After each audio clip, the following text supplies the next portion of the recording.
Good evening, and here we are on the 1st of March 2022. And the word good evening is incredibly subjective. Here we are in a UK that's cold and gloomy, but it's not being directly attacked by Russian armed forces, and so I have to keep on, well, feels like I have to keep on just doing whatever I have to do to keep the rent paid and keep customers happy, of course. But I've said a few times over the last couple of days, it feels very, very weird to be thinking about setting up guitars while this is going on in Europe. And I don't care about the political toings and froings, and I get that everybody to some degree or other is scared about their empires and their independence or their political system versus another one and so on. Just destroying things as a way to try and assert your dominance and your power, your authority, is effective, but it's animalistic in the worst sense. It's unenlightened. I don't mean animals do that kind of stuff. I just mean it's lizard, it's reptilian actually. I don't mean that in terms of the Queen and the Hillary Clinton nonsense. I just mean it's reptilian brained. It's flight and fight type of stuff. There's no enlightenment going on. Anyway, with that aside, if you can put those things aside, here we have Martin's vintage V6, and I keep forgetting the name. It's not somebody I know very well, so I keep forgetting the signature name, but it's a signature series. Somebody will tell me, Martin will tell me. If I could even look at my emails, it would tell me. Anyway, it's a signature series V6, and it's everything you'd expect in a John Hornby Skews vintage branded thing. It's got a fairly weighty, solid body, full thickness body. It's got some nice pickups, nice cream coloured hardware. This is one of mine, just put in for the time being to test the tremolo. But more unusually for a JHS, it's got a maple neck, a maple fingerboard I should say, and the frets are a little bit sharp, I noticed, and it's got a new bone nut which isn't doing much good for it at the moment. So overall it's actually in really good nick, and it's a handsome looking beastie, but it's one of these guitars that is, up till now, feels like it's fighting its owner. So Martin sent it down to me with the hope that I will be able to tame it a little bit and bring it to heel. Now, there are a few things, as I say, that I noticed straight away. The first one is that when you play it, frets are sharp, so you take care of that. I also noticed that the nut slots are all a bit wrong, but that could also be hindered by the fact that the action is really high down this end. But it's high, even though the bridge isn't doing anything particularly unusual. It's not set ridiculously high, it's fairly low in its overall. And the bridge is only sitting up just far enough to do a little bit of backwards tilt and a little bit of forwards tilt. So there's nothing unusual about that, but the seating of the neck here does feel too low. So we have a couple of options on that. We could try and lower the saddles there and see how much that would allow us to take off there, or we could look at shimming this so that we get the frets closer to the strings, and then we can go up a little bit on the saddles if anything, rather than down, because we don't want to stick any more of these grub screws out the top. This has got a whole load of interesting switching on it, which I haven't really found yet, but I guess it all happens on this 5-way switch. There aren't any push-pull, no clever switching there, so whatever it does, it's all in these 5 positions. Martin said that the jack socket is overly stiff, so it might be worth investigating why that's gripping the jack plug so hard. So otherwise, good looking thing. I think it will obviously need, I think what we'll do is we'll take the what will we do? We'll take the neck off and we'll look at the situation under there. So we'll keep these strings on and we'll start by playing around with shims, with everything just as it is. And I have some nice brass. It's a bit difficult to get over there because I'm sort of moving around tethered to the charger at the moment, because I'm trying to do some of this without the head mounted mic, because I've discovered that on some of these videos my phone just doesn't seem to want to hold the charge long enough, and of course it won't what won't it do? It won't keep the charge long enough. Oh yeah, because the microphone goes in the charging port, you can't use the mic and charge at the same time. So anyway, so I'm just doing this first bit on the handheld, if you like, while it's charging still. So I've got some shim material here, and these are about 0.25, I think, of a mil thick, so we can use one or two of those to see what the ranges we need to do, or somewhere in between. So that'll be my first port of call, my start point, and I'll get the other camera going, if I can remember where. Did I even bring, you know something, I've been a bit sloppy. I have not, I don't think I've even got the other, so we might just be on a one camera. Oh well, let's stop for a minute while I, what am I going to do? I'm going to go and put this on the mount. Might just actually end up doing a single camera with this and no special mics actually. So, see you in a minute. Okay, well, one camera only, sorry. Right, so let's start by slacking off. So we know we don't even really need to measure, but we can just for the sake of it. So tell you what we're looking at. We're looking at easily 3 mils on the last fret. So that's 1.5 too high. So we need a lift, pretty big lift. So the first thing I'm going to do is I'm going to just slack off these strings, because I'm going to need to take the neck off, and I don't want them flying all over the place. Now the problem I have is I used to have a that thing, capo, up here, but I don't anymore because it was such rubbish that I threw it away. Good move. So I'll need a capo. No, I haven't got one. I'll just have to, well, thingy it. What's the word? Suck it and see. I'm just going to do something in a minute. I don't know if you can see, but the roof in this place is currently leaking. The sort of it's one of those warehouses, peaked roof, metal roofed warehouses, or whatever the material is. But it's got these shitty old what do I call them? Windows, sort of plastic perspex or something windows. And the problem with it is that it leaks. They leak, and it comes through, and then it collects on the panels on top of here. And while I was away, it managed to fill up a box of pickups, which I think may have survived, but I'll dry them out. Lay them out to dry in a minute when I finish. So anyway, that's the downside of not paying an awful lot of rent. Right, so let's go to this bit here, and I'm going to take the neck off and have a look at what's going on under there. So I'm kind of expecting the strings to go everywhere. So I just wonder if I might make life a tiny bit easier for myself before that happens. I may not, I may not. Just gonna do something just for a minute, give myself a chance. So that was a bit gnarled. One of these screws, you might be wanting to look at other screws, but that one's bent for a start.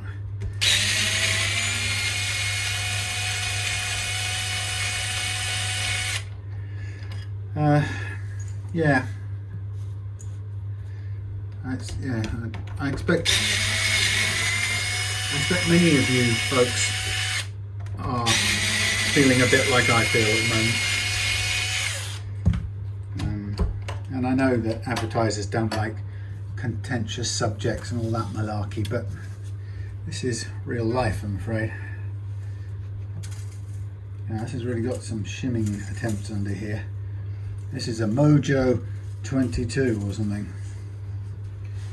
Right, well that's got some shim, but it ain't nearly enough. And look, it's the legendary Rizzla. So, well, before I throw it away, let's see what it said. See what it measured at. 0.25, if that. So 0.25 isn't going to be enough. So there's 0.29, so we'd need at least 2 of these. Or there may be trouble ahead. There may be, where's it gone? Some other material. Here it is. See if we've got anything that's slightly thicker that will do the job in one go. It's not. Got some sort of steel here from some various leftover knackered tools. So this one's coming in at 1/2 mil straight up. So a single piece of this might be desirable. Let's cut it. Put this thing down here to catch any water, and I've also been up in the roof to rearrange my buckets, which I've had up there for quite some time.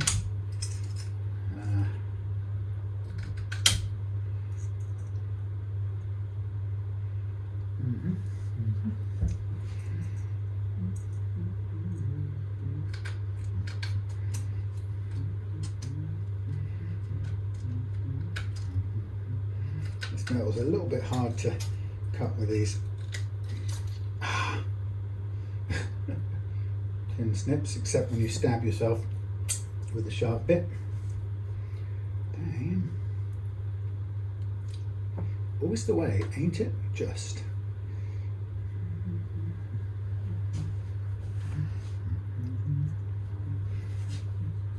This was an angle measuring tool of some kind that I've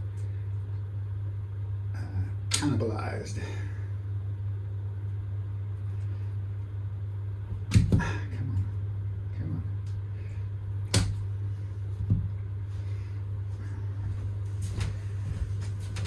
Yeah, so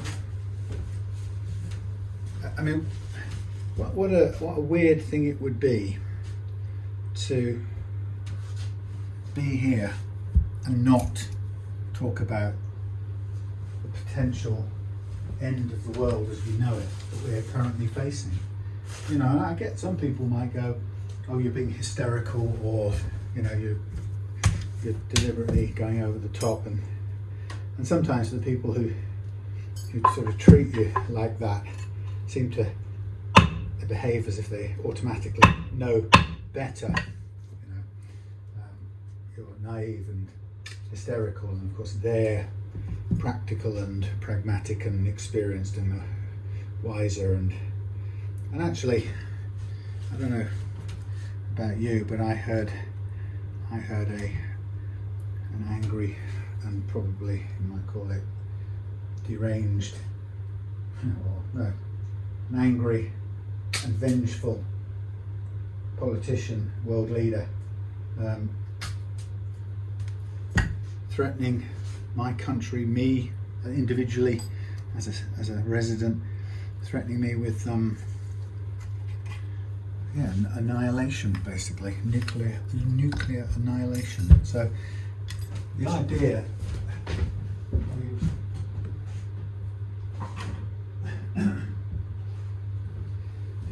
that we would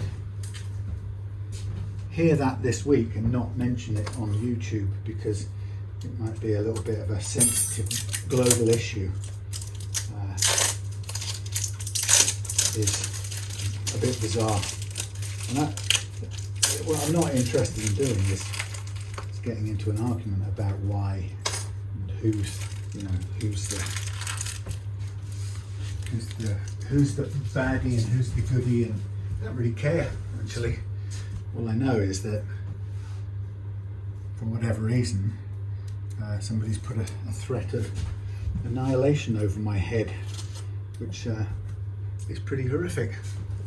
And arguing with somebody, whether it was some liberal's fault or some Republican's fault or some Western stooge's fault or whatever the hell it is that people argue about, it really doesn't matter to me, because it doesn't make much of a difference in the final countdown. So, but we are where we are, and likewise, it's all very well getting into a discussion or an argument on Facebook or YouTube about whose patsy government did this or which corrupt person was in the pay of whoever. I don't care. What I care about is that men, women and children are dying, and a whole country is being trashed in front of our eyes. And I've always cared about that, regardless of where it's been happening in the world. Now, one of the questions, or one of the suggestions that Martin made about this neck was he had a concern that this little overhang here was trapping the scratch plate, which is why it wasn't going down fully. But actually, this shim at this size, I think, just about kind of fixes the problem. So what I'm going to do is, for the time being, I'm going to put back in these not very great screws, because they were working. Let's find this bit hardest. We'll get these in, and then we'll see where we go. So I'm sorry if you're only interested in guitars. I'm not able to just think about guitars today. I have to think about the very real threat that somebody made to me to destroy the planet, effectively. So I can't put that out of mind, just in the same way as I am not really able to put global warming and environmental crisis out of my mind either. That was quite near the front of my mind. But there we go. So here I am doing a guitar setup in a situation where we could at any minute be, I don't know, see a big light in the horizon. I know some people think, oh, don't be so ridiculous. Well, this is the first time in history I think I ever recall any politician anywhere stating it plain outright, this is what we will do to you, end of. So of course it's a horrible conundrum is, regardless of who you think is right or wrong, there it appears to be no way to stop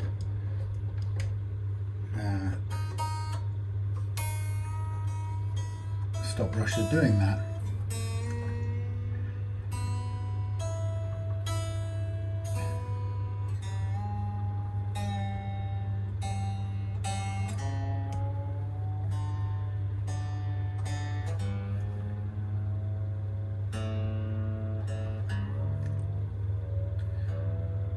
Short of getting stuck into global war. So again, I've never been in that position before, and our country, our civilizations have only been in that situation at this scale a couple of times.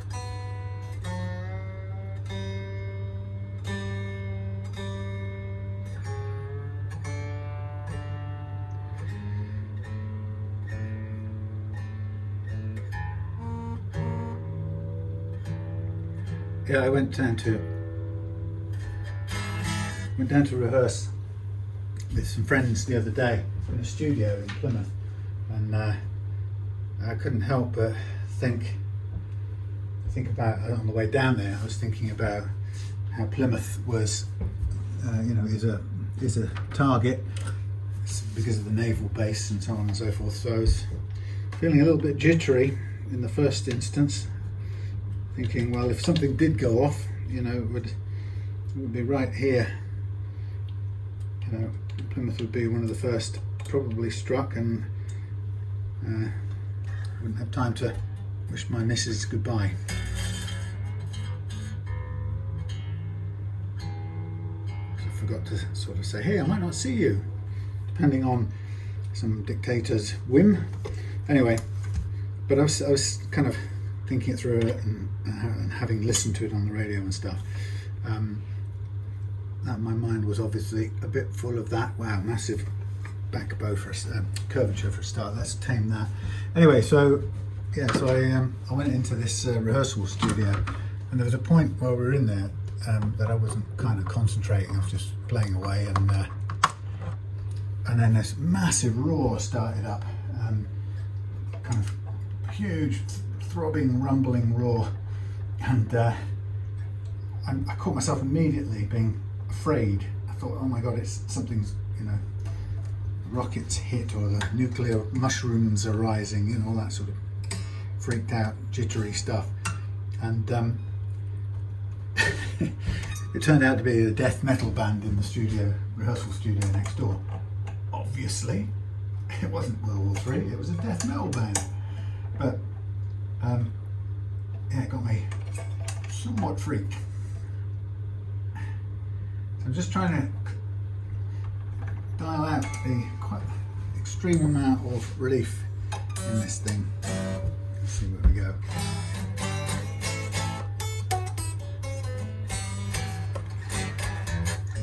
So because it's a bit of a floating tremolo, I'm keeping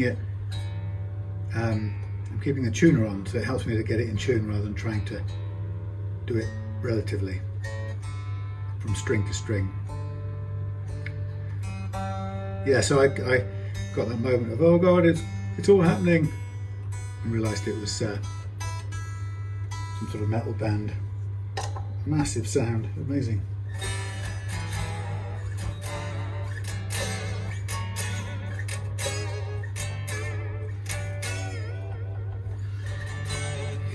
Right, now this is much flatter, but it's still got quite a bit of relief in it, so we can go even further. And it feels massively low down this end, which I'll tweak all the other settings, but I'll still dial a bit more curve out here, because we don't really need hardly any at all. And people say to me, they say, Larry, that was a sketch, wasn't it? Or that was something in the 80s or something. They say, Larry. People say to me, Sammy, they say, how much relief do you need in your neck? My answer is, more than none. And that's all I say, really. Well, it's not all I say, but that's all. That's the most important thing you need to know. Wow, this is now sub 1 millimeter. That's too much. I mean, that's too hopeful. Yeah, so the point is, you do not want to be dead flat. If you are dead flat, you can have it dead flat, but you will have to have a high action, a much higher action. You don't want to be backbowed with the neck bent backwards like that, because that will stop all the notes here playing. So you need to be a little bit more than nothing, which is infuriating for some people who want an actual figure to work to. But the point is, it's completely subjective. How much more than nothing is entirely down to you and your subjective tastes or playing style and so on. So the point is that the strings need some room to spin. The lower you have your action and the flatter your neck is, the sooner the uneven frets, or the frets and their unevenness, you will hit the strings will hit them. So it follows that you can have a high action and a very flat neck. You can have a very low action, but you may need a tiny bit more relief in the neck to create the space for the strings that they haven't got with the low action. So as you can see, it's a sort of, it's an interdependent thing.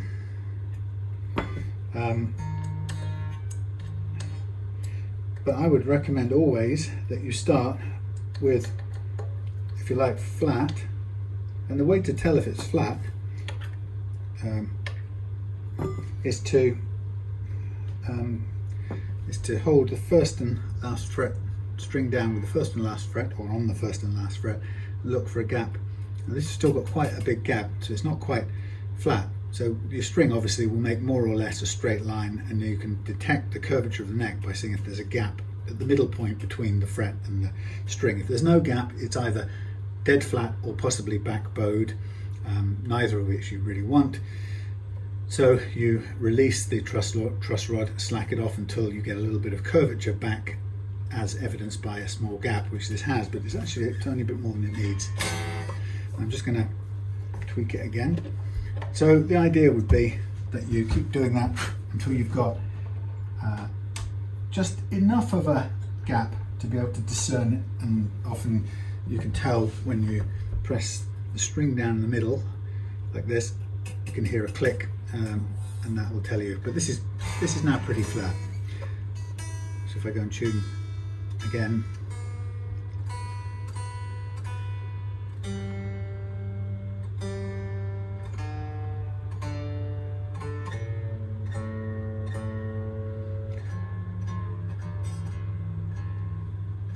tuning has gone all over the place because I've been raising and lowering the saddles.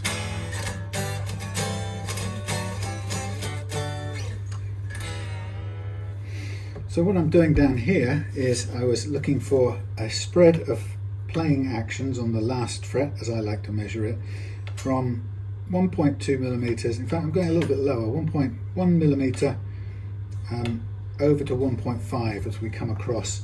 So that's actually just a sort of gradient between 1.5 on the bass side and 1.2 normally on the treble side. So a little bit lighter, a little bit lower, sorry, on the treble side than on the bass side. But it's, you know, it's not absolutely precise. It's a sort of nearly there type of measurement. So this is a 9.5 radius neck. So I'm setting close to a 9.5 radius because I'm following the height above the fret. If the fret's 9.5, then the strings will be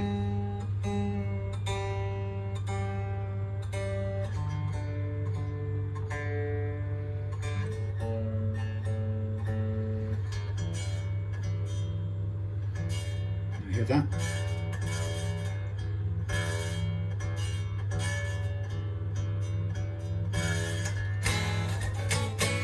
So the other variable in this action setting business is how hard you hit the strings. If you're a hard hitter, your strings will move more and your strings will need more room to spin around.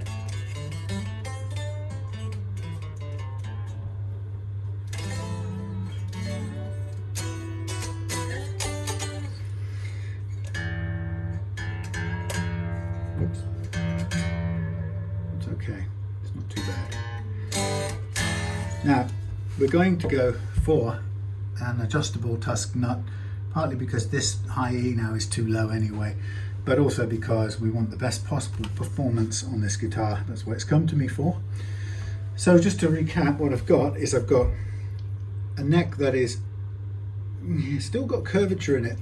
It may not want to dial out altogether. There's very little on that side, a little bit more on this side. But it's okay, it feels a flatter neck now.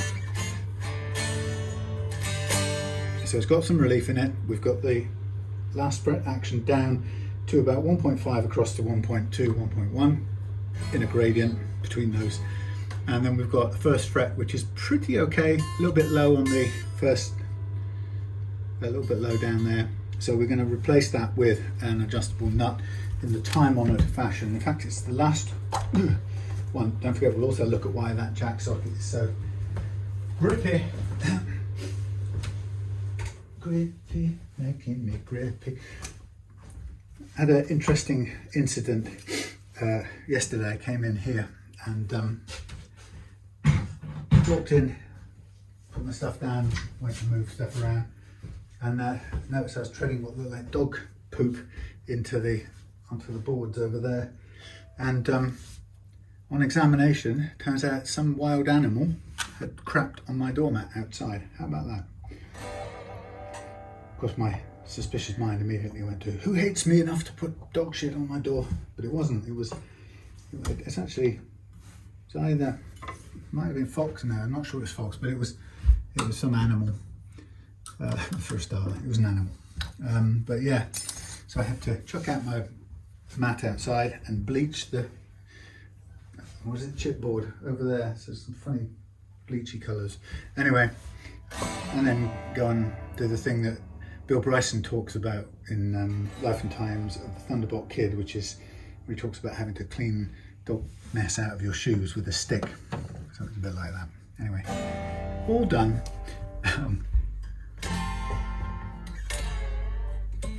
So that's nice, that's all, I'm happy with that.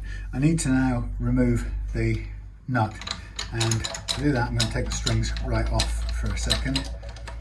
So you can see we've shimmed the neck first of all with a 0.5 millimeter shim, and that's fairly substantial for guitars, and these are somewhere in the mid of their range where you'd expect them to be. So to have to shim the neck 0.5 mil to make it work,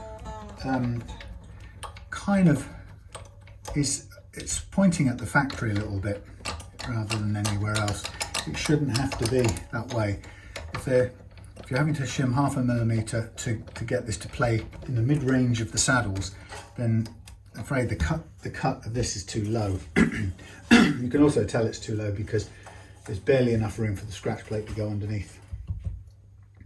Right, so what we're going to do is we're going to take out this new bone thing. It's probably very carefully fitted in there, so to remove it I'm going to enlist the help of my old friend, the spinning thing, and a cutting thing, and we're going to just carefully cut it out. Occasionally folks will say something like, can you save the existing nut? And if it's beautifully fitted or tightly fitted, the answer is no if we're going to upgrade it. The only way you can save it is if you tap it out, but if it's if it's the kind of headstock or kind of fitting where the nut is very, very airtightly fitted, sometimes you get it on Strats and same on the Telecasters and whatever, Les Pauly type things. On a Les Paul style guitar, you can, if you try and tap it out, sometimes you'll break this piece of maple behind here. If it's a Les Paul style, you may tap it off, but it may often be painted into place, so it starts to delaminate the finish from the top of the headstock, which is an absolute ball's ache. So what we're going to do is just to have a quick examine. It's only glued in, there's no there's no lacquer sort of keeping it in place, so if we just reduce it with this here thing, we can get it out. And we've got the replacement here, 9.5 millimeter, which we'll put on some stilts.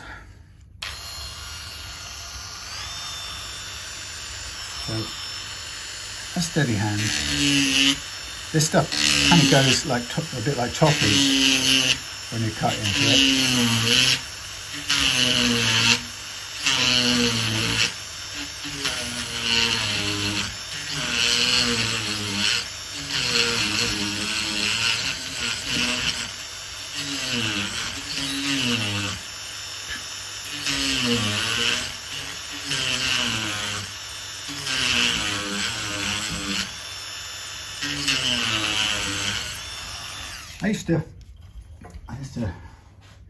I still do, I'm an avid Second World War reader, and just not because I like guns or killings or anything. In fact, I hate them in the real world, but I've always been an avid kind of historian or reader of the Second World War, because I think from the point of view that it's the human experience of it just astonishes me, how people survive it and go through it.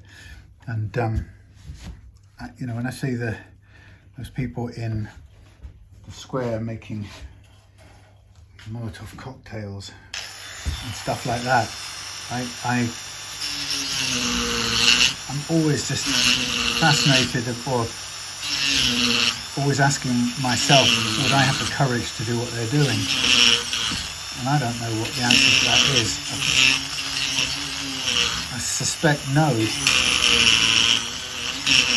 But then I think I'm also aware that you probably think that about yourself until you find yourself in a situation where you have no realistic alternative, and then people can find reserves of courage, and I'm pretty sure that was a common experience in the Second World War.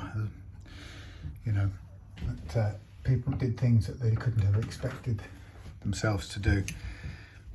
A lot of people, I remember soldiers talking about being surprised to find when the time came that they didn't have fear. They thought they would be afraid, but they weren't fearful.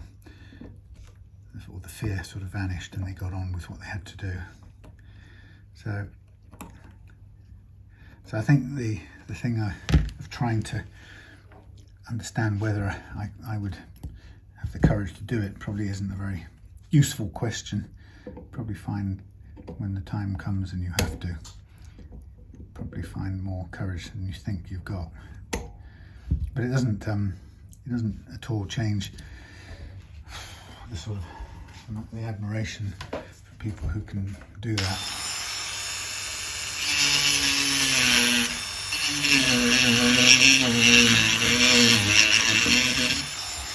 Particularly considering so many people could have left and didn't.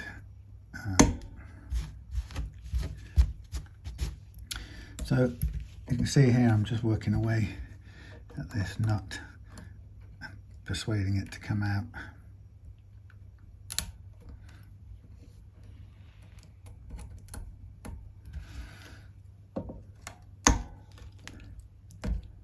It's quite difficult to persuade it to move. We're almost straight down to the bottom of the material, but it still still reluctant to come away. Thank you. Ding. So there we are, a clean break.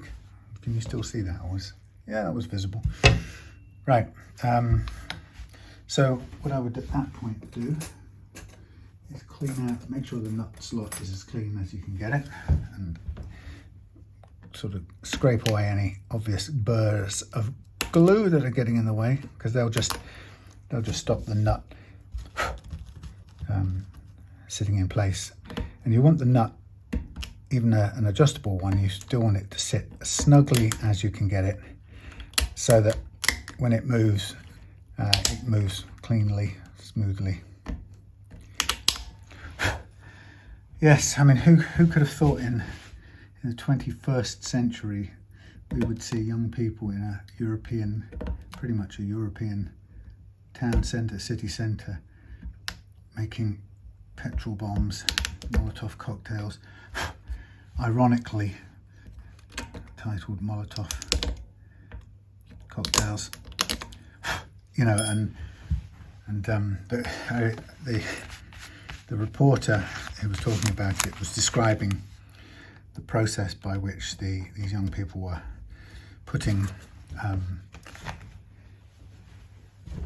grating polystyrene into go in these bottles, and he found himself, he was sort of saying, and that's in order to make it so it's stickier.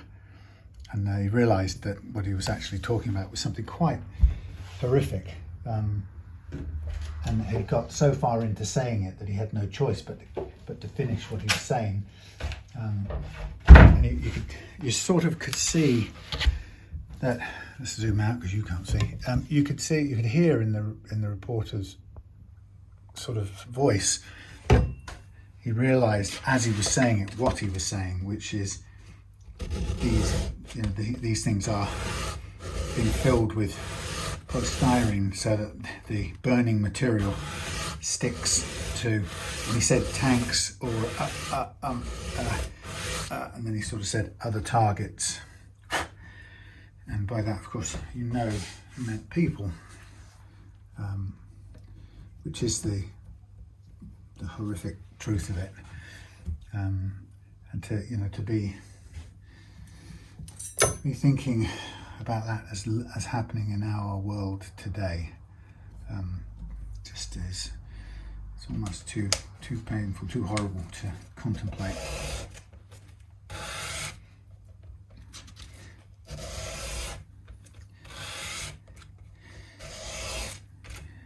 So, well, I know that some people have a,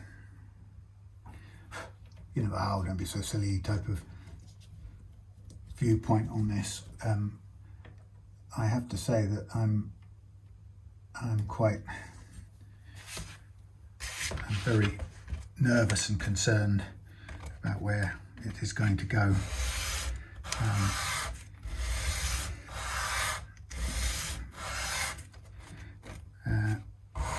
I mean, when Claire and I were discussing it the other day, and my view on it was, one of the things I was thinking of was, it's a plus in a sense that perhaps mad though we may, or power crazed and destructive as we may judge him on whichever side I'm looking at it from, but at least Vladimir Putin is kind of more of an old school power monger, broker, whatever you want to call it, in that he likes to control and exercise power. And one of the positives about that, I suppose, amusing that may sound, is you have to be alive, and there has to be a world in which you can exercise the power. So it's like saying, it's by definition, logically, a kind of mutually assured destruction is not on the top of his preferences, no matter how wicked a person we may or may not judge him to be. It's you can at least be fairly certain that he needs to be around to enjoy his premiership and his, whatever the word would be, his the plaudits for having redone Russia into whatever model, or regained this territory, or whatever it is that he's doing it for. So, because of course the bigger fear would be to be threatened in a nuclear sense by an organisation who actually doesn't believe that this present life is all that important, and that would be some kind of religious fundamentalist of some stripe or other, and that would be actually far more scary to be in that position. It's only a small consolation, I have to say, because even when a belligerent wants to survive, to enjoy the fruits of their conquests or their campaigns or whatever, there's no guarantee that they won't make a terrible blunder and things will get out of hand, as they quite often do. So it's a small reassurance, but it is at least some, if people think that Putin wants, a nuclear exchange, I would say that's probably not top of his shopping list, because he's in it for the exercise of power. Like I say, it's got to be alive to do that, and there also has to be a world for you to do it in.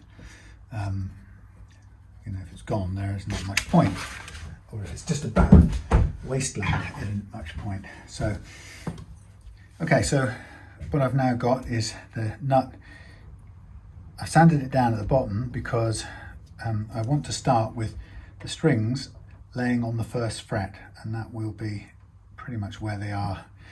So what I'm going to do now is mark this up for the holes for the adjustable part of the thingy. So there's my little nut case. Oh, what have I done? I've rechanged the lighting, I'm sorry. So I'm going to try and stay here and I'm going to mark just with the pencil. There's my first grub screw, and then there's my second one, and I'm just doing that by eye. Sometimes used to put a third one in the middle, but very often the wood in the slot is very thin or non-existent there, so you often end up trying to sort of rest the grub screw onto a piece of metal or the truss rod or fresh air, in which case there's no point at all. So when I'm doing this adjustable nut thing, can you see me? Can you see me? Yeah, there you are. When I do this adjustable nut thing, the first thing I'm going to do before I go to the drill over there is I'm going to start here, and I'm going to position this very sharp type of drill, whatever it's called, right on here. I'm going to start by making a little impression, and I'm going to sort of bring it up vertically so I get myself a start point, which I can then find the countersink and just clean it up a little bit there. But that will make a good start point for the drill bit that I've got over on the drill press to go through. Because the key thing about making adjustable nuts like this is to get that hole drilled exactly in the right place. I'm trying to find a conveniently sized drill bit. Yeah, to get the hole in exactly the right place. And so it can be quite difficult to get the start, particularly if you are starting, as we are, on a slope, because the nut is a slope here. So if I give myself an indentation in the right place to begin with, I've discovered that it makes one heck of a difference. So I use the kind of hand to locate the start point, and then just lift it up to vertical so I can get a little bit of a start, and then try and just trim it back. And then sometimes what I'll do is I will just hand drill a little bit on the spot, just to give me a good start point on the press. So that will be enough for there. What I'll do now is zoom you out into my untidy workshop. Over there is the drill press, which I will now go and use to make the thing.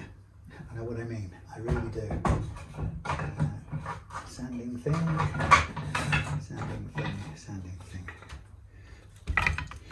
Right, drill over in the press. Here it is.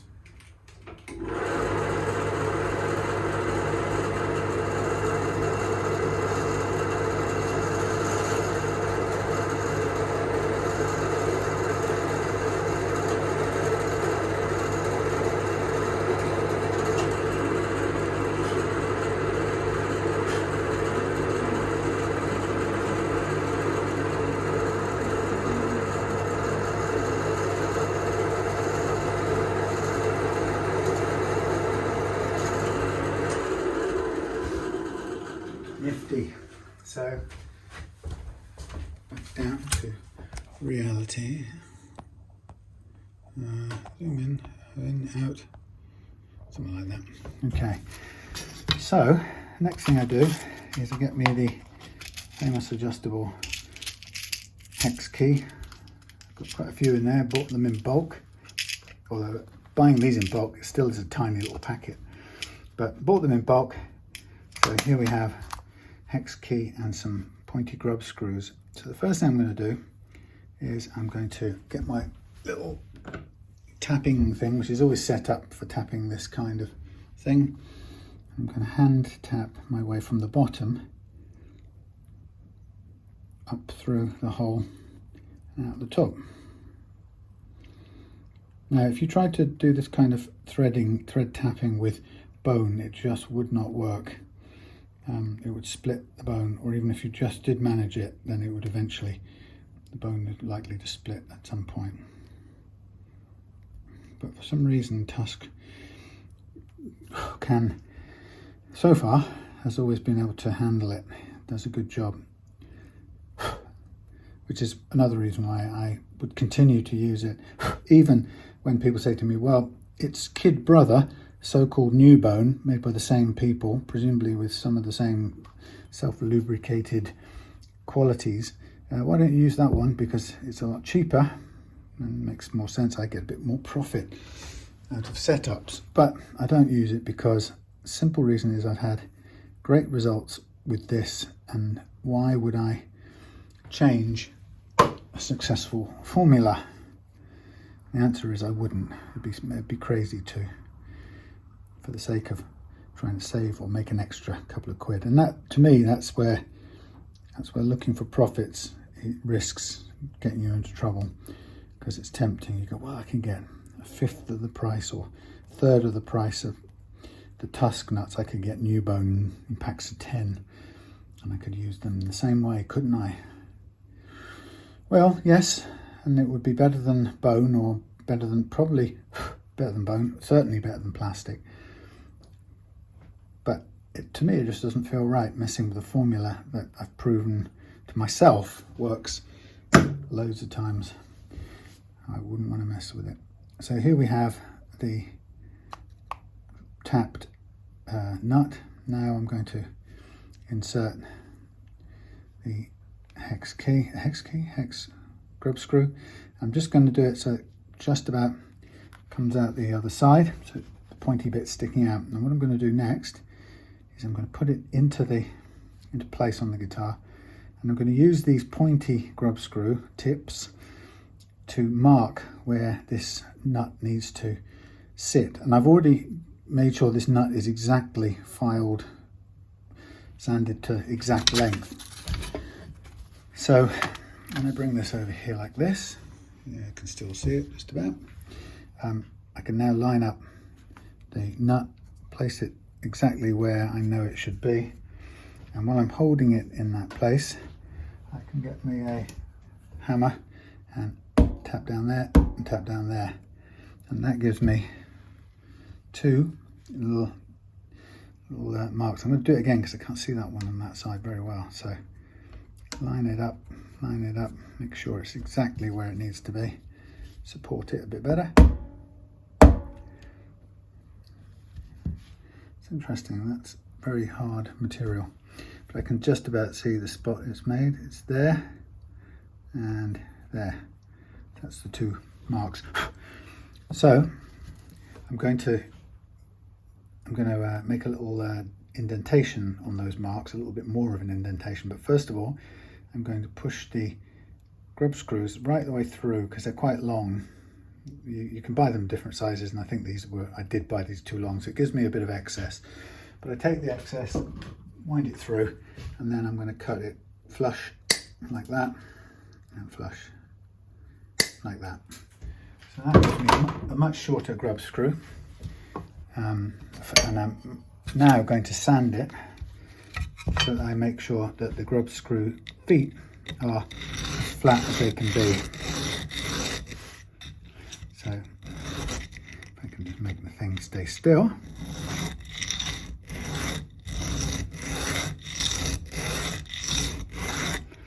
So the aim here is just to flatten it out and smooth it off.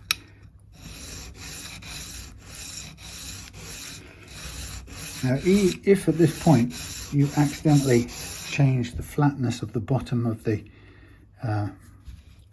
doofer, it's not a problem, because it's never going to be sat on its backside again from now. So when we put this into operation, what we'll find is that it's going to sit on its butt until we get the strings on, and then we're going to wind it up slightly. So the first thing I'm going to do right now is I'm going to use a drill, and again by hand in inverted commas, I'm going to place the drill very lightly in the spot that I marked, and I'm just going to hand turn it and use a little bit of pressure if I need to. I want to make a little indentation, and its purpose is to catch the foot of the the grub screw, the foot of the nut, shall we call it. It doesn't need to be too long, but just enough. It's difficult, I can't see what I'm doing very well in that bit of maple, but so now we put it on there. It fits perfectly, but you can see it moves from side to side, except when we put up the feet, it won't. But I don't want to do that until I now put the strings back on. But before I do that, let's do the next stage in advance. Let us carefully mark up the frets before I put the strings back on. So get the frets marked up with marker pen. Now I'm being very careful with my pen, and even if I'm being careful, sometimes you can slip and get this stuff onto the fingerboard. And if you do, then cellulose thinners will remove it. But you have to know that your finish on here is poly and not nitro. If you use cellulose thinners on a nitro finished guitar, the nitro will soften and come off on your cloth, and you won't be thrilled.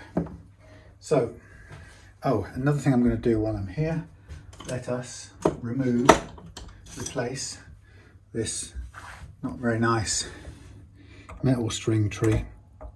One last improvement, we'll get rid of the string tree and we'll replace it with, that's a bit of a long screw. Replace it with what's that one? You know that one it's made of, that stuff. Yes, that stuff. What do I call it? Tusk, that's what I call it. Okay, so I'm going to just make it a little bit wider so I don't end up cracking the finish. We've got a white string tree here, one half of a pack. I used one off the other day. So the screw is a little bit larger on the tusk trees. So to help that along, I'm just going to widen the top part of the screw hole there. And that prevents any unwanted splintering of the finish, because there's plenty of room now, and in goes the screw. So this well as the tusk nut, those two things together will really give great tuning stability. But as Martin already knows, the nut is half of the equation of tuning stability. The other half is, and you're going to say tuners, but they're not. The other half of your tuning stability equation is the unreleased slack in your strings, as we all know now, don't we? Providing you get that pulled, stretched out when you fit your new strings, everything's going to be all right. Now, when you put a new adjustable nut on, if you tighten up the strings from one side first, the nut will flip out. So either just put them lightly on there like that, get them all placed on, and then tighten the middle ones first, or start with the middle ones, the D or the whatever it is, G first. Either or, but don't tighten up the high E's, because it will flip the nut and it will disappear into the corner of your shed or work area, or wherever you're doing your string change. So just lowering it down. When I get to the G, obviously I can tighten the G up. Now this one, I've tightened it up on the wrong side of the grub screw. That wasn't so clever. So these strings at the moment are only, their job right now is to just tension the neck for the fret leveling. And if you're new to my videos, my fret leveling method is to level with, it's not my method, I'll take that back, but the method I use is to level with the strings on and the neck fully loaded in playing configuration. Okay, and the reason for that is that it's there's one main reason and a secondary reason. The main reason I do it that way is it's because it's the only way I can do it and know exactly when I need to stop leveling. So I can ultimately I can level less than I would take away less fret metal than I would with another method. Simple as that. So it's more metal friendly, fret metal friendly. The other reason I use it is a secondary reason. It's not the main reason, and that's because it's slightly more accurate, because I'm leveling with the neck under longitudinal forces or compression, and that changes slightly how the frets sit. So it means if you level your frets with the neck off and the neck relaxed, when you load it again with strings, the neck becomes compressed as well as curved, and the compression throws the frets slightly out of position in relation to each other compared to how they were when the neck was passively flat and you did the normal fret leveling. So it's primary reason is I can take less fret metal. The next reason is because it's more accurate. You could say there's probably a third reason, which is that it allows me to take care of slightly different types of fret buzz, but that's a little bit of a sophisticated discussion perhaps I've done on other videos. So to get this up to tension, I'm going to revert again to using the tuner because it's easier, quicker than trying to do it by reference to a guitar hanging on the wall.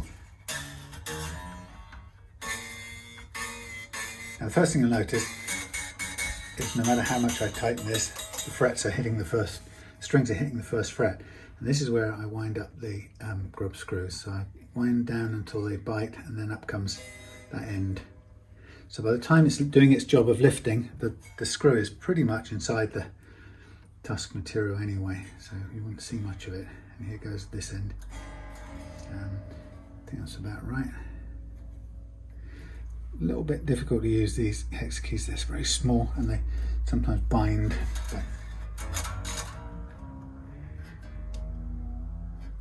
So it's a job of just getting the up to pitch.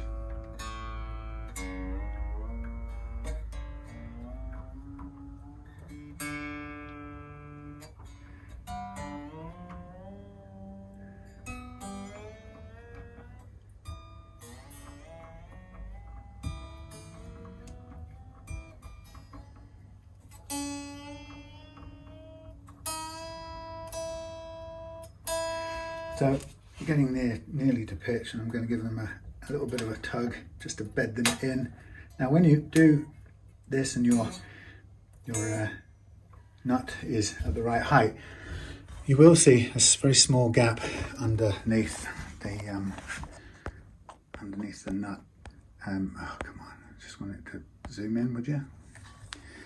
For some reason I can't seem to control the, thank you, little gap. That's how it rocks and rolls, okay? That's it in its correct action. Now, it's one of those things, if you want the perfect action and tuning stability, then that's what you go for. If you're more interested in cosmetic looks, you might go for a solid nut, which I may or may not be able to get to the kind of exact first fret action that you want, and that's hit or miss, because you have to cut downwards, or you either have to cut upwards and stop at some point where you think you nearly got it, or to be absolutely sure, cut downwards from the top. Beauty of using the adjustable nut like this is that when I get this to the right height, as I have, you've got a untouched set of factory slots which bring your strings to the right height. They haven't been molested by anyone's cutting with files.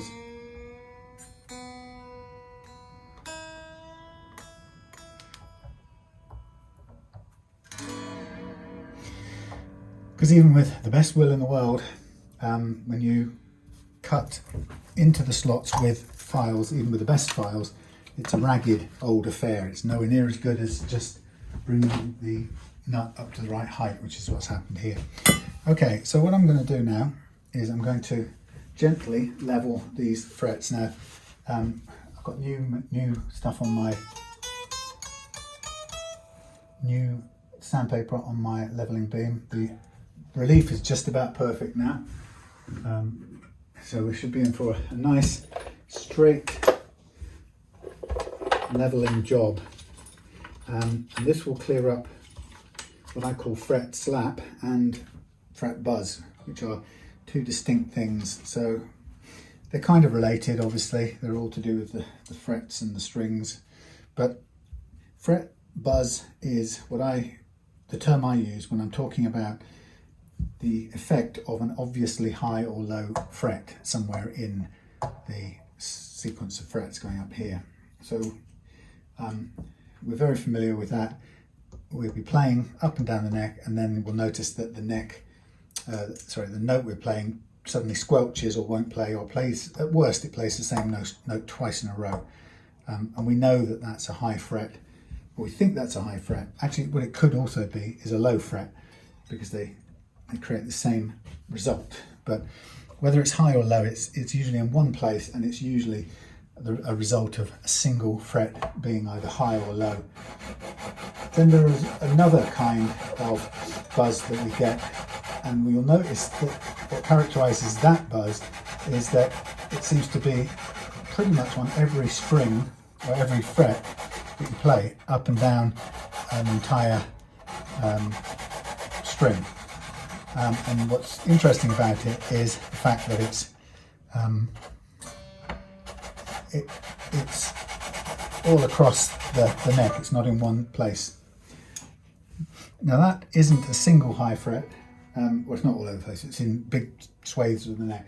And when that happens, it tends to be, what I found is it tends to be, rather than thinking of a single fret, there's a series of frets that are high. So there's a bump and a hill and a valley, you might think of. So just to give you a look, as we do this, I'm trying to get the light right.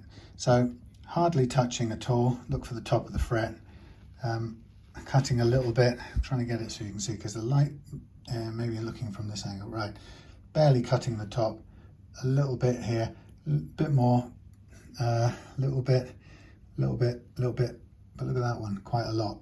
So that's a high fret, or a high couple of frets here, and it's down to very little, and then there was a low bit right at the end.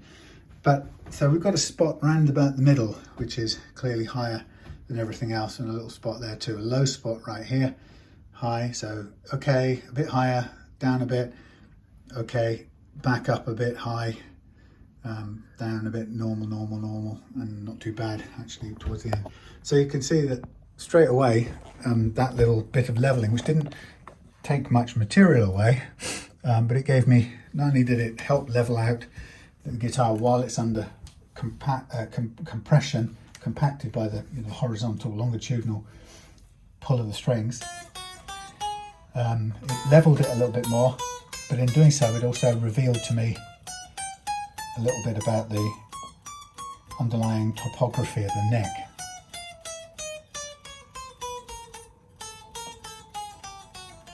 That's good. I'm happy with that. So now, the difference now already between the way this played before and how it plays now is already phenomenal. So again, I'm going to now just run over this, get a feel for what's high and what's low, and then anything needs bottoming out. So if we have a low fret, the low fret makes the next one effectively high, and so we have to bottom out the frets all around the low fret. At least with a high fret, you just have to bring the single high fret down into the same level as the surrounding frets. With the low fret, you have to do the opposite. You have to bring everything else down to bottom out the low fret. So you can see that out of the two, the low fret is costly in metal, relatively. So notice now, from about the 12th upwards, we're choking out. We're choking out when the E string goes out past the G track. That's typically what happens. You'll get it choking out, and then it goes past, and you get it playing again. So it tells me that on the, let's see, E string bending on the 12th fret, bending on the 13th. Okay, 12th fret chokes out on the 13th. 12th fret bend, just remember that. 12th fret, I don't remember it. Now what I'm hoping is, now I'm going to level it, and this leveling of the G track, which I'm now going to calibrate for, so I'm not going to assume that the relief curve has stayed the same. I'm going to just double check it first and adjust if it has changed.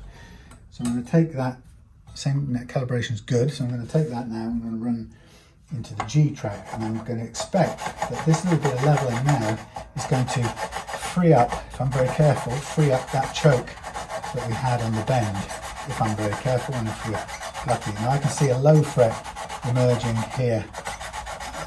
That's really interesting because the fret that's now showing up as low is in fact another part of the fret that was highest at the edge, which is a weird little thing to happen, but just to show how things are not consistent all the way.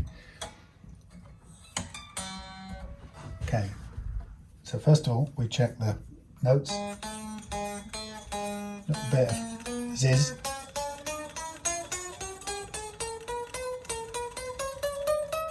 Mind you, this is incredibly low, so I am pushing a hard thing. Then we're going to bend from the 12th.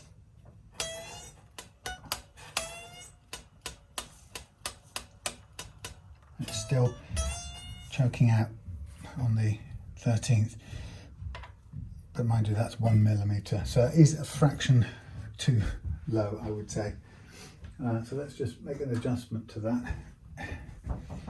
Oh, hang on, 1 second.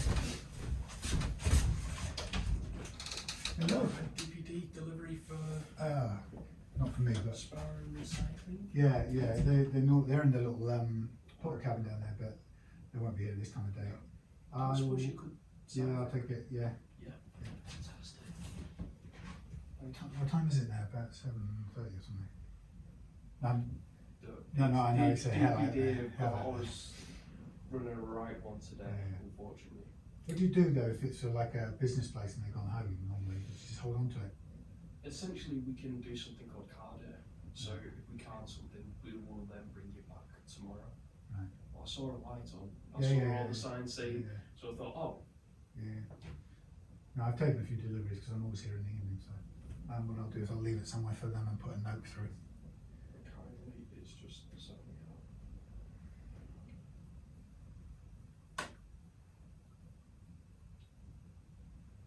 Sorry about this. Right. The app's just crashed on me. Very kindly.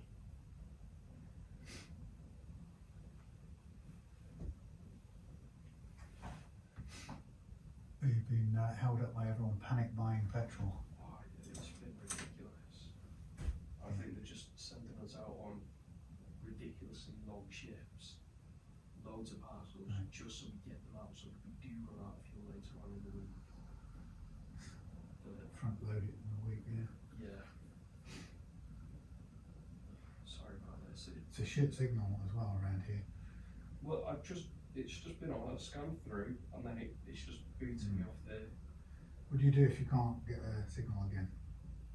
But what I can do is run down to the van, get my phone, take a picture of it, Transfer that. put your name, and yeah, do it that way, which I might do now because my brother's just here.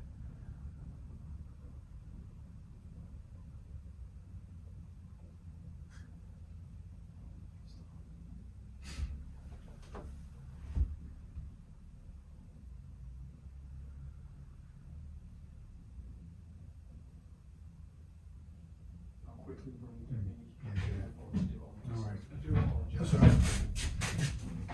That's if I don't slip.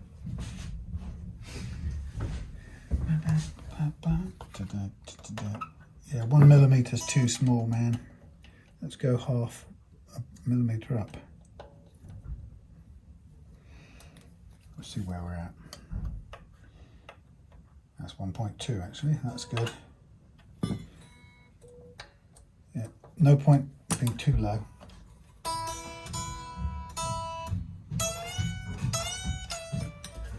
There you go. Please.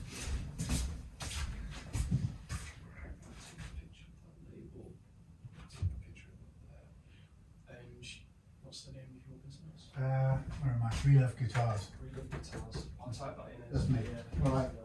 Well, thank you very much for doing that. You Have a have a lovely evening. Yeah, a safe journey around in this horrible weather. Take care. Sparklings. Right. Okay, so I'm going to redo that G just slightly anyway, because there's a tiny bit of zizz left in it. But that's the difference between an unreasonable amount, you know, 1 millimetre on a 9.5 inch radius is a little bit too challenging really. It's hopeful. I always start off extra challenging. Okay, so that's the G track done, and with the E at the correct target height, because I've kind of done so many of these and know where it will and won't go to.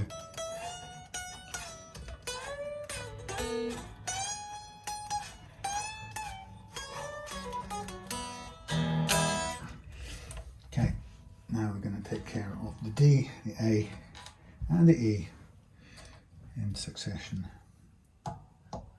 Again, calibrating in between each time, still good.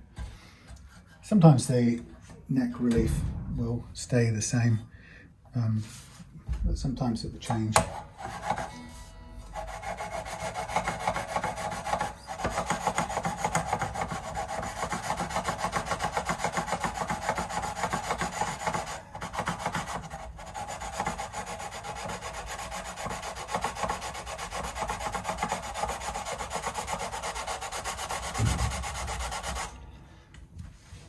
Looks all right, feels all right.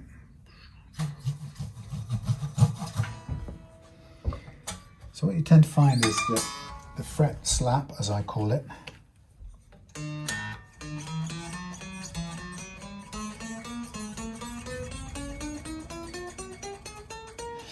the fret slap tends to increase as we go down the into the thicker strings, and that's because they move more, so they're bound to, if there are any hills and valleys, they're bound to hit the peaks as they spin.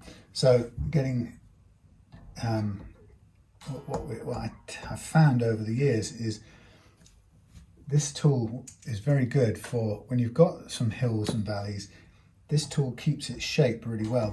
Particularly this particular type of truss rod, the Stumac U channel, or Martin has one like this, keeps its shape very well, so that when I come across a series of hills and valleys, if I'm very careful and don't press too hard, I find that I can impose the perfect curve of this thing onto the imperfect hills and valleys of the underlying neck, and that, amazingly, seems to just eke out an extra bit of space that we need for the strings to spin without being hit.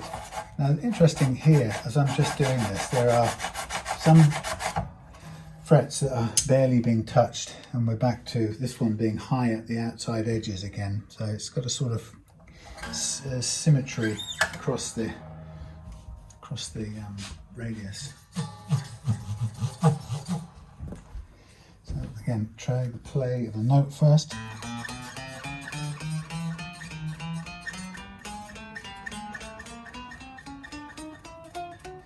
Tiny bit more.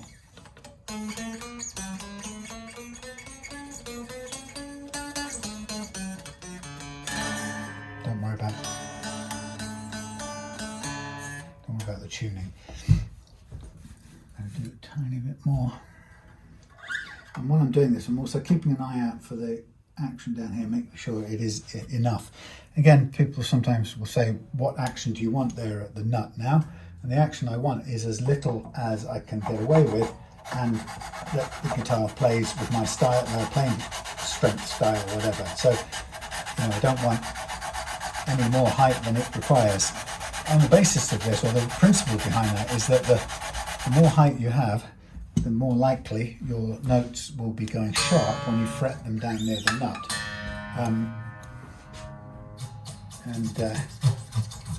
You know, this was a good example of it. Fairly high first fret action.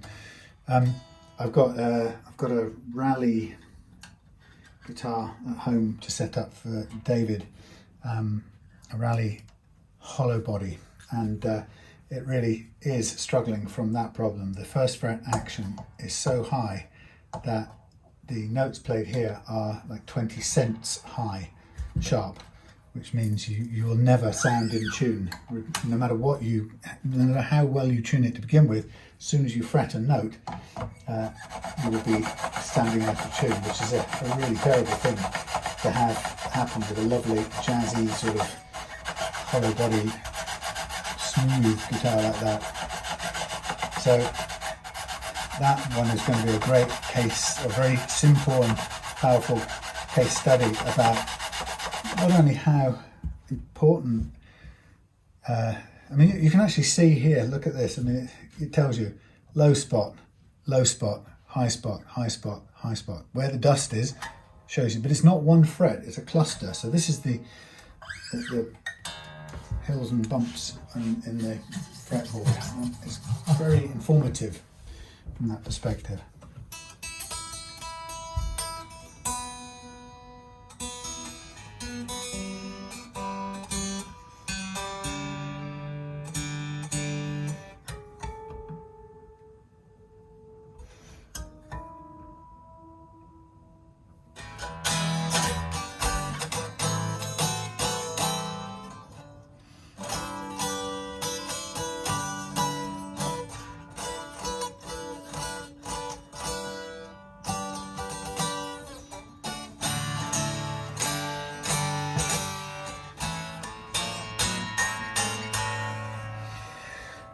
Well, that is as low as you want to go. It's blindingly, lightningly low. So the point about that is that if Martin doesn't want to play it that low, it's a simple matter of raising it a tiny fraction to a little bit higher to where it suits him better. There we go. So yeah, that's that done. So the important bit is really the precision part of the setup now is done, and it's always a nice kind of surprise because it's never a big kind of concentrating deal. It's a series of little steps. The first one being setting the relief and then the last fret action, and then the first fret action, or a combination of the two to get them where you want them, and then the fret leveling, the nut and then the fret leveling. Once you've done that, everything about this now is ready to play. All I'm really going to do from here onwards is clean up. So I'm going to take off the outer strings first to stop the nut pinging around, going somewhere. So leaving the inner two on to last. So the last one on is going to be the G, which means the nut won't go flying, and I can take it off easily by hand and put it to one side, and then take the rest of the strings off. So at this point I'm going to mask off the fretboard and get ready for a sand and polish out. We know we've got the shim under there at the right level, that's working perfectly well, and we can tighten up. I will tighten up the neck bolts by hand. We're going to mask off the whole of the fretboard and then get into polishing and sanding out. And then once that's done, it'll be a matter of final clean over and then restring and stretch out.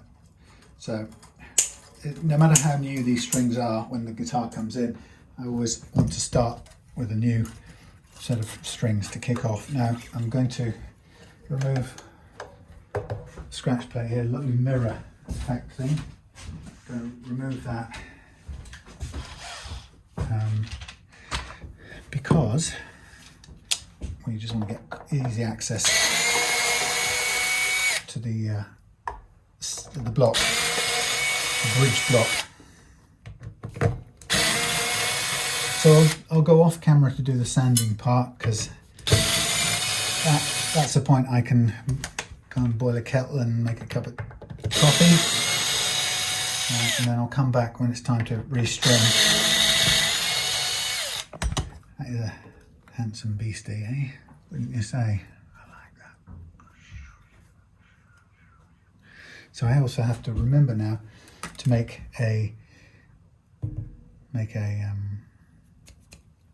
write a note for the site owner and stash the possessions somewhere safe, so he can come and collect them tomorrow during the day. So this is interesting. They don't want to come out, these strings, somehow. I wonder why that is. They're stuck.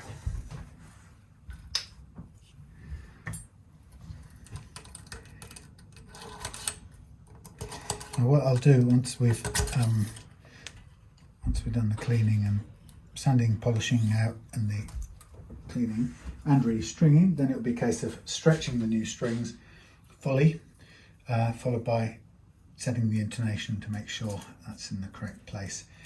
But before the sanding bit, I've got to do the recrowning part. Now, I'm always nervous about working on a maple neck of any kind.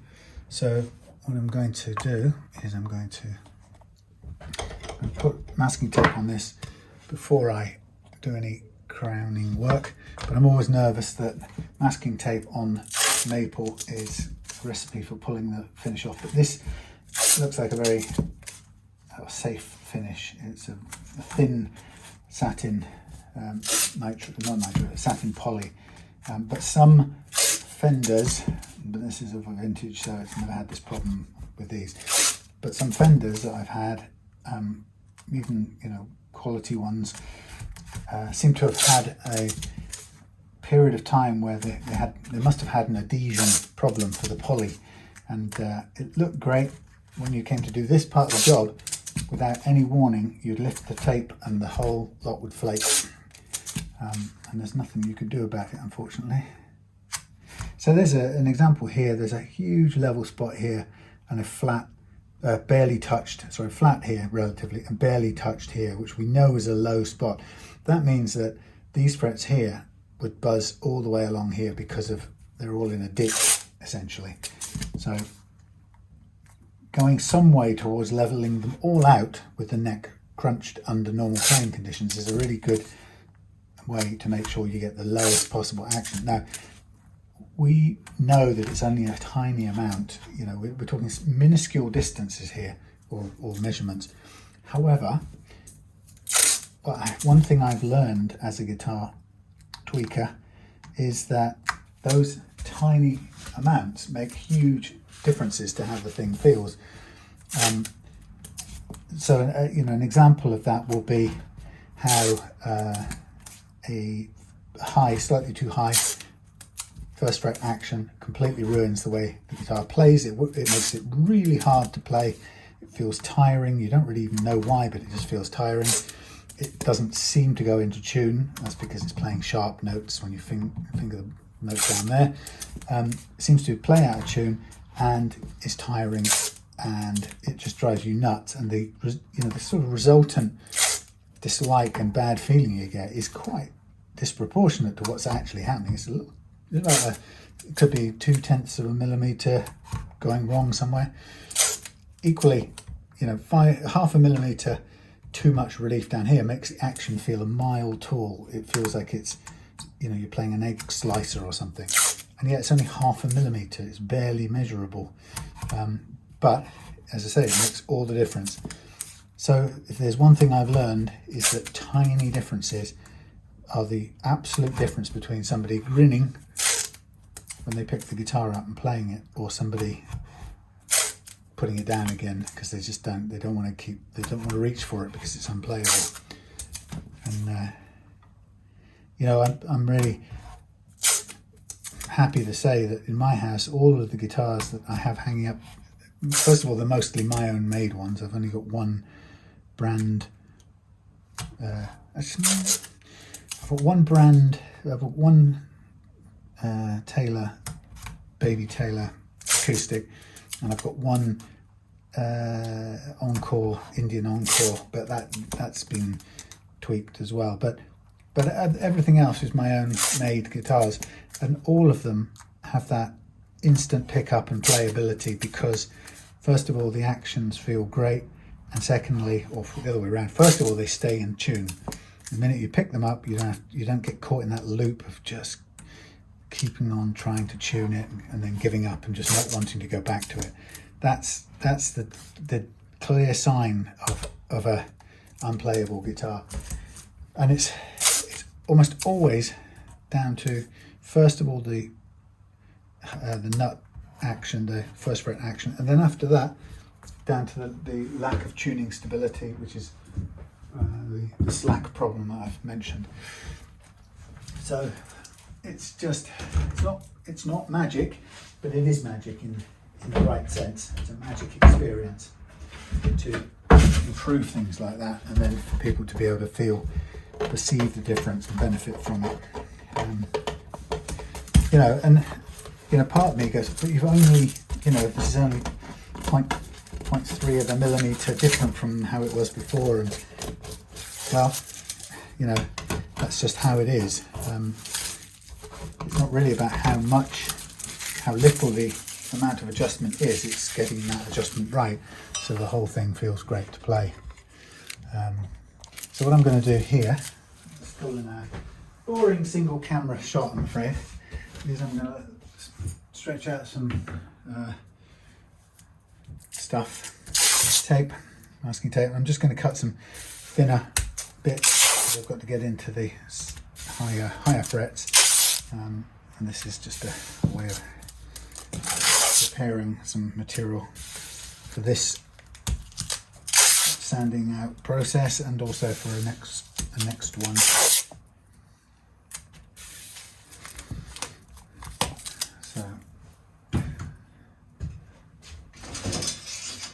So today I was going to do carry on working on Daniel's carving, finish that off today, but the replacement grub screws for the headstock didn't arrive. They'll probably come tomorrow, so I'll do that tomorrow night. So I thought what I'll do instead is, even though this guitar, Martin's guitar, only arrived today, I thought, well, I've got a courtesy of those things not arriving, I've got effectively a bit of a spare gap slot, so I thought I'll just get on and do Martin's thing now, and then I can get that, potentially get that back to him before the end of the week. Well, potentially will get it back to him before the end of the week, so that will be cool. And then this week I've got an Eastman acoustic, beautiful, plain sounding, lovely sounding guitar from Gary. An interesting one because it has quite a lot of curvature on the top, which the manufacturer and other people say is perfectly normal, but it raises that question about, well, how do you find out what's normal? It's very difficult to find out from any online resources for sure what curvature, if any, an acoustic guitar top should have, the behind the bridge curvature. But anyway, so although we can't answer that definitively, I've played the guitar, and the observation about it is two things really. One is that the nut is a little bit grippy and needs either replacing or adjusting, but given the price of this guitar, it's about, I don't know, 1800, 1500, something like that, and given that it's it'd be better to keep it as much as possible in its original condition, I suggested that what I ought to do is just concentrate on sanding the slots until they're got no drag at all on the strings, so that's what I'm going to do. The action is too high for Gary's liking and for my liking, so I'm going to reduce that, and that will be done via the saddle, which has got what appears to be quite a lot of adjustment room. So that's going to be good. That's a nice guitar actually. But the Rally one is interesting from the point of view that its owner, David, who bought it and showed it to me and asked me if I'd set it up. I've done several of his guitars already. His description of what it was like, he's a newcomer to guitar playing, and he knew straight away that there was something that didn't work for him about it. Even though he knew he couldn't get it in tune, and it was going backwards and forwards past the tune point, and it was all to do with the nut and a little bit to do with the height of the first fret, but mostly to do with the bindingness of the nut. So I thought it was quite interesting for him recounting his newcomer to guitar playing experience, and it was clear that he bought this guitar, he loved the look of it, had everything going for it, but already it was unplayable to him because it wouldn't go into tune and it wouldn't seem to stay in tune. So that's a really great case study, or an example that's very familiar to a lot of people. That's what happens. You buy something and sometimes people will describe it in forums as it just can't bond with it, they may say, or it's not for me, or some variant of that.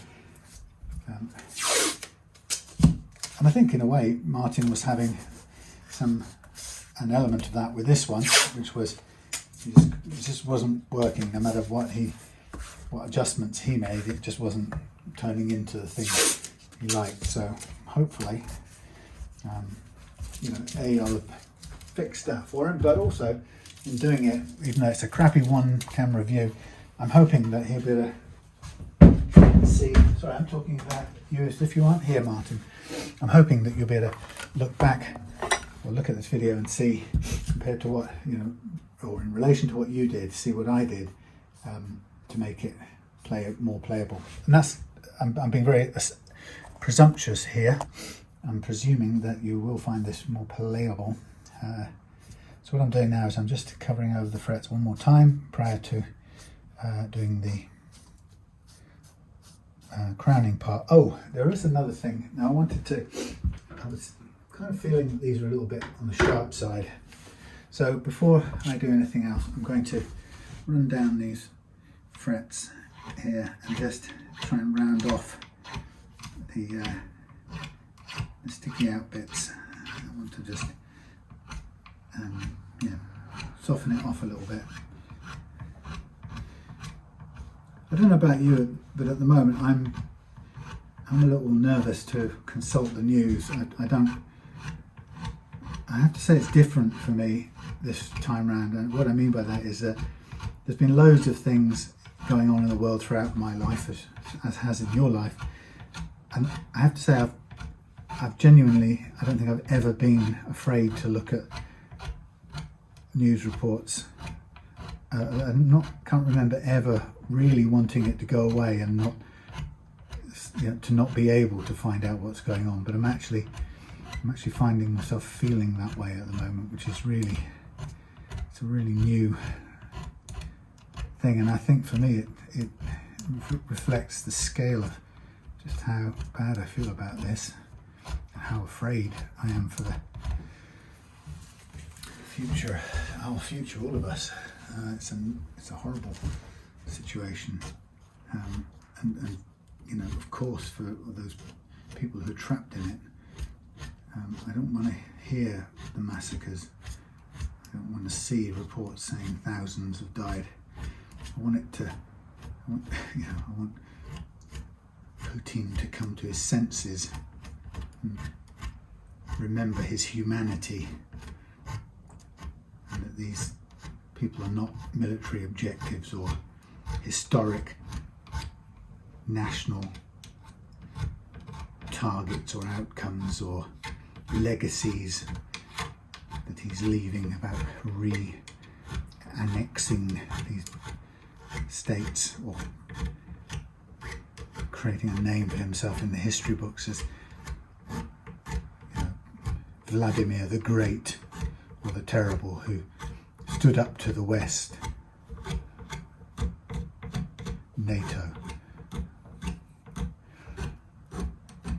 Oh yeah, I just think, hey Vladimir, wouldn't it be nice if you had a tender moment where you had a dream where you remembered being at your mother's breast and how secure and warm that felt and how human and connected it felt, Vladimir.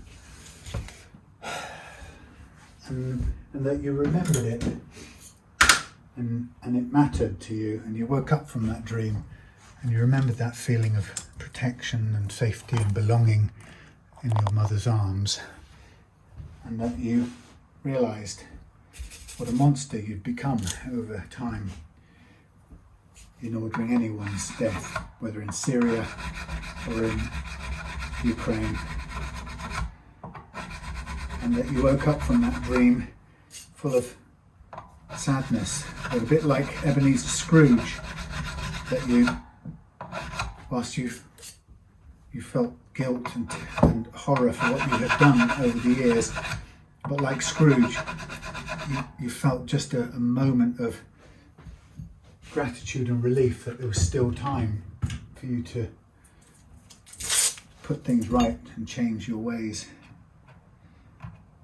And all because you remembered being held in your mother's arms and suckling at her breast, Mr. Putin, like all of us did one way or another.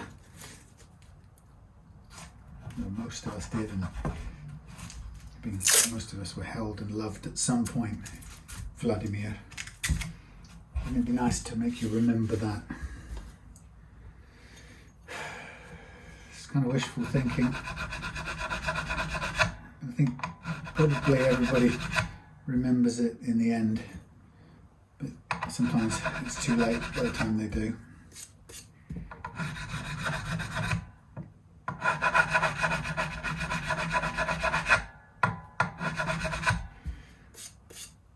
That's the bit that always saddens me in all conflicts, is how we can, any of us, can lose sight of our shared humanity. You know, we can be so angry and so hell-bent on, I don't know, revenge, destruction, punishing, whatever it is we do, that we forget that first and foremost we share a common human bond.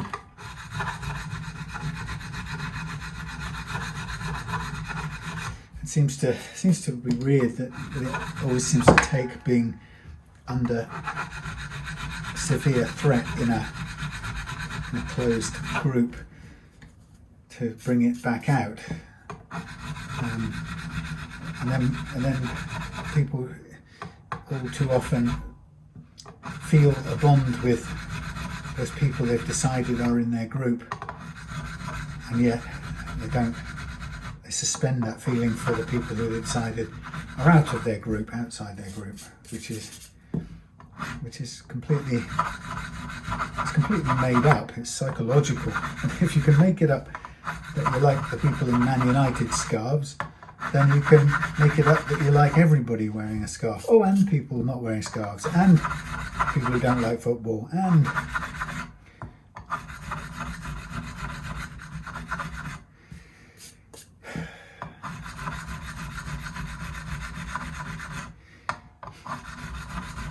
just unthinkable.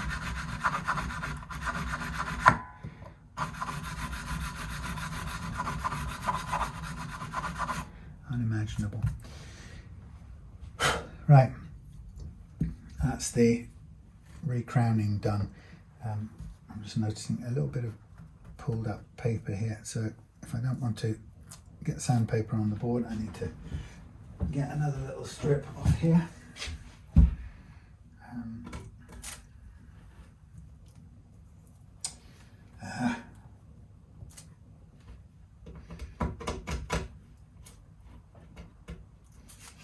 Yeah.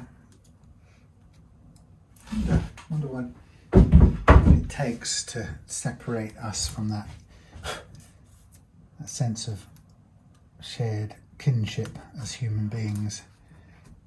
You know, such to the point that you get people who have no empathy for other human beings and can torture them and willingly make them suffer. I don't have that quality, whatever it is. I don't have it, never have. Never enjoyed seeing anyone suffer. Even when I was most angry at them. Just never. Right, I'm going to go off and do the sanding and polishing part now. I'll come back here when it's time to, well, I'm putting the new strings on, and we'll polish everything out. Let's just, while I'm here, let's just take a look in here. Often the reason this is stiff is because there's not enough room under here. And this can be because the thing can be in the wrong place. I think it is in the wrong place. And I think we really want it round there. There you go. So it's in the wrong place. It gets pressed up against the wall when you try and put the jack socket in. So it tends to want to go with the thing in line. So I'm going to put it in line and test it out again. Sometimes if it doesn't make a difference, it won't work. If the cavity is routed wrong, you know, moving it around won't improve things. It can be that the cavity is wrong and there's just not enough room. But to get it right, usually it's designed that way, so it works. So we go there and there.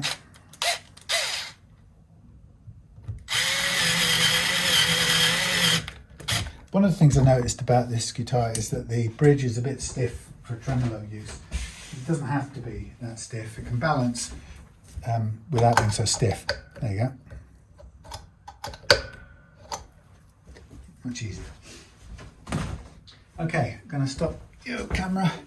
Going to make some coffee. See you in a minute. Right, we're in the last bit here. Well, let's take this chargy thing out. I'm going to go over here and look at the quick close-up on the thingy attaching wires, restringing. Right, so let's start with a D. So here we go. Everything's cleaned up. Here's the D. I'm going to go in at the top peg. I don't use the easy lock things on these. They're not a favourite of mine. So I use a standard kind of approach. So I pull it all the way through, taut, grab hold of the string at the first fret, drag it back 1 fret, and then start winding on. And I hold the held string, direct it over the loose string. First time as it comes around, I pull up the loose string and direct the held string underneath the loose string on its second time around. And there we have it, just like that. Then I'm going to put on the G. Through the top. Let's get these lined up first.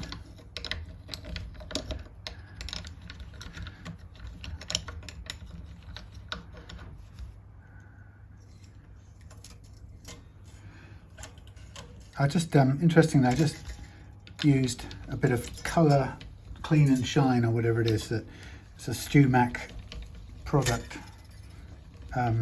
for polishing guitars, but I just used it. It's in a white thingy. Actually, it's a top coat, isn't it?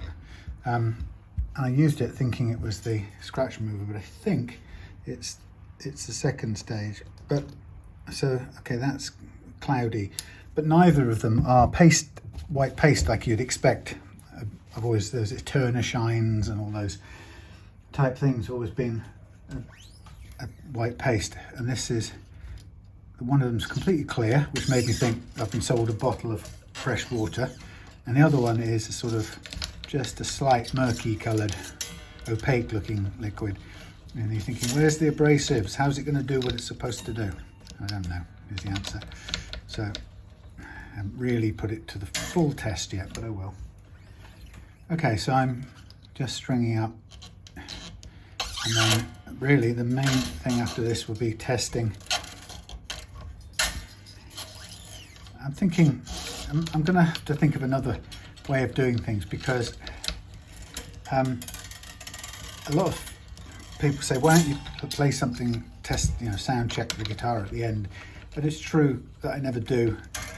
And partly it's because I don't have a lot of confidence in my guitar playing, and I don't ever have anything off the cuff to impress with. But the other reason is, by the time I've done the setup, we're 3 hours into it, and I've been on my feet doing it for 3 hours. It's not, it's not the end of the world, but don't say the end of the world. It's not the worst thing in the world. But by the time I get to the end of it, I'm sort of less inclined to play anything. So I think what I'll do is I will try and get into a habit of doing a little play at home the next day before it goes in a box, because today is Tuesday and I don't have to get this packed until ready for Thursday. So I do have tomorrow as an option to do any playing. Now this is completely wrong. Why have I done this?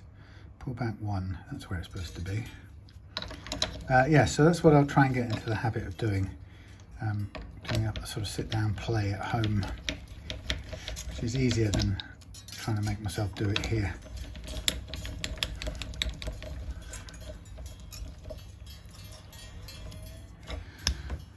Okay, so next thing to do is to cut off the excess so that nobody gets stung by the string wasps.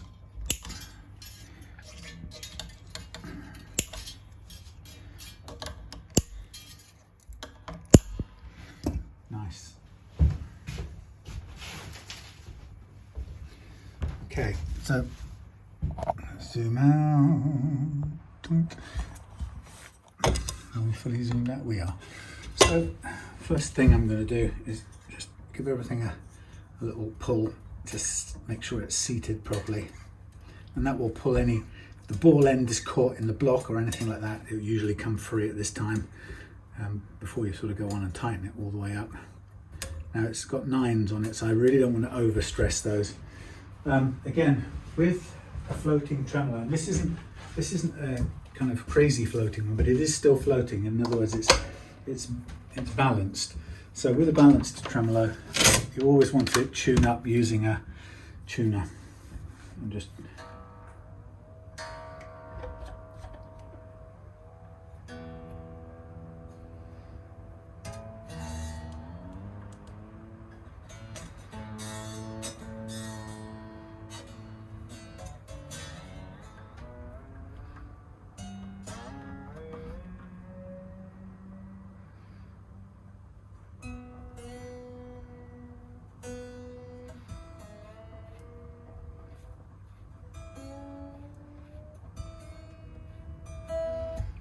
and then come back up again.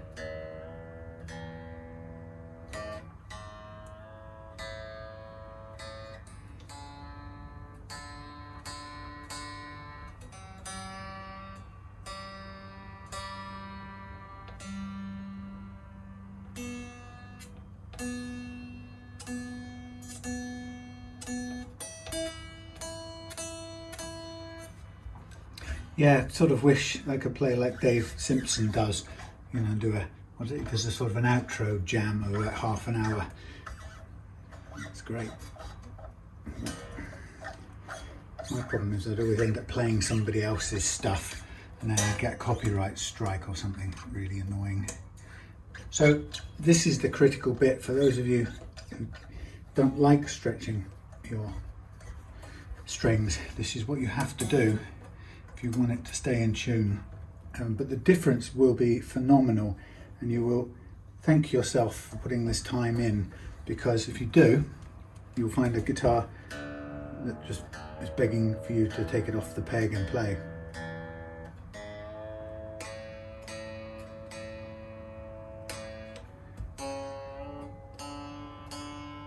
Now those will say, he's tuning it on its back.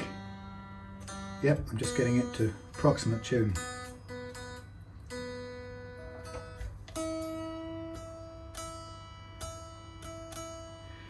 And then I'm going to stretch some more. So all I'm really bothered about at this point in time is getting rid of all the gross slack in here. The stuff that you can hear, down tuning, detuning when we stretch it. And I'm going to do it until the point that it doesn't detune anymore. Now, that can take different amounts of time for different guitars or strings or whatever, but usually you'll find that the plain strings will stabilize first and then the wound strings will take longer. And if you've got E string, 9 gauge high E string, then you may back off a bit earlier like me. Although I do have spares if I break one.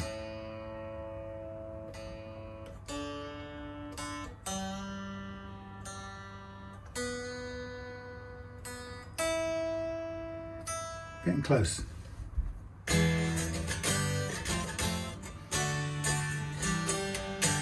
This is so light you wouldn't believe.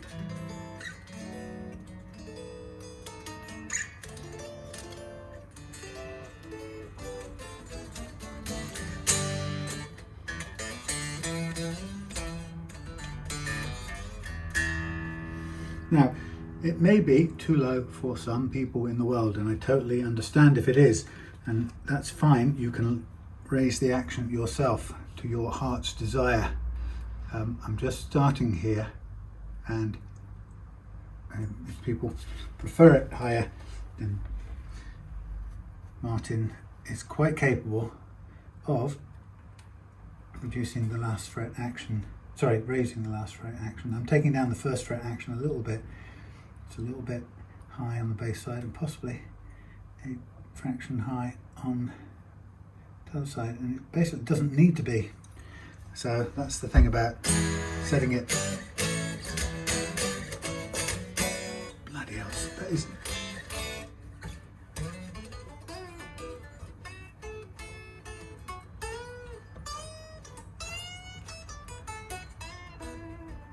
It's amazingly low and light. Okay.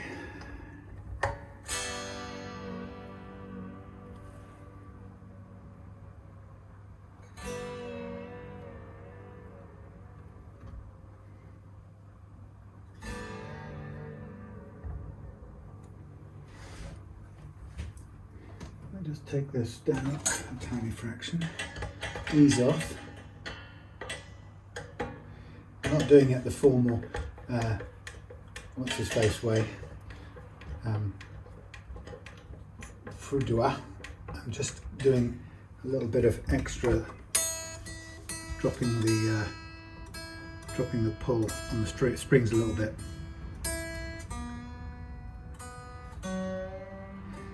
Just to raise this, hopefully level. I'm guessing really.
Beautiful, absolutely lovely. There we have it. I hope, Martin, what I hope you can see from that actually is how simple that was. Now I don't mean oh look how, you couldn't do it and it was that simple. What I mean is don't tell yourself that it's massively complicated, because it isn't. What it is just knowing those things the principles that I set out in my ebook, for example, and following them through. This doesn't actually line up.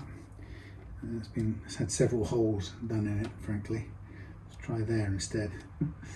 Yeah, so it wasn't kind of rocket science. It was just follow those steps that I did and it'll work. And the truss rod method with the fret leveling, it's just really really elegant because it tells you what's been getting in your way. So you can read the sort of the metal that's removed. You can read the dust, if you like, the tea leaves or the fret dust, and it tells you what's been going on. It also kind of gives you a very good idea of the overall shape of your neck.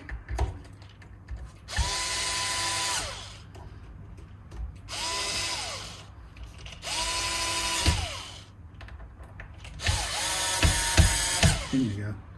That one slightly off. It's always been off, but not really. Get it to go in straight. Other than that, that's a bit on the knackered side. Don't like it. It's gone in sideways once before, and it's going to stay that way. So it's always going to be a little bit off the mark. Just give it a little bit of push. Right, there we are. Beautifully low and light. So that's it for now. Thank you for watching. See you again soon on another We Love Guitars setup. And Martin, like I say, you know, you can do this sort of stuff too. You know, just kind of follow it. Hopefully you can follow through what I did on the video and see that it was, you know, it kind of follows the same basic pattern as the book. And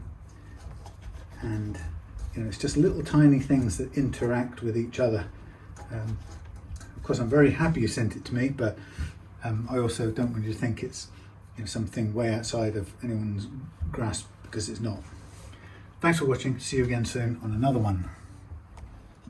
Bye.